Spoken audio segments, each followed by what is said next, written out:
আছি। এই মাত্র বাইক গ্যালারি থেকে একটা পালসার বাইক বিক্রি হয়ে গেল। আমার এই ভাইজানের কাছে বাইকটা বিক্রি করছি। আসসালামু আলাইকুম ভাইজান, কেমন আছেন? আচ্ছা ভাইজান, কোথায় থাকেন? সৌদি আরব থাকেন। আচ্ছা, আমাদের বাংলাদেশে বেড়াইতে আসছেন। আচ্ছা, এই বাইকটা আমাদের বাইক গ্যালারি থেকে কত টাকায় কিনছেন? আমি কিনছি 1,25,000। 1,25,000 টাকায়। গাড়িটা সুপার ফ্রেশ আছে, ব্যাংক জমা আছে। আর থাকবেন কতদিন? আমি আছি 5 মাস। 5 মাস। আপনার 5 মাসের জন্য এই বাইকটা ফ্রি সার্ভিস।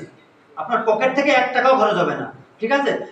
যদি আপনার হচ্ছে কোনো প্রবলেম হয়, আমরা 5 মাসের ফ্রি সার্ভিস দিলাম বাইরে, 1 টাকাও খরচ হবে না, ফ্রিতে যা কিছু করা লাগে, ঠিক আছে? আপনার মধ্যে গাড়ি ওয়াশ করা লাগে, সার্ভিসিং করা লাগে, যা কিছু করা লাগে আমাদের বাইক হসপিটালে আসবেন, আমরা ফ্রিতে করে দেবো, ঠিক আছে? আচ্ছা, গাড়িটা সাবধানে চালায়েন, মাথায় হেলমেট পরে যদি কোথাও যান, ঠিক আছে? আচ্ছা নেন, গাড়িটা চালান।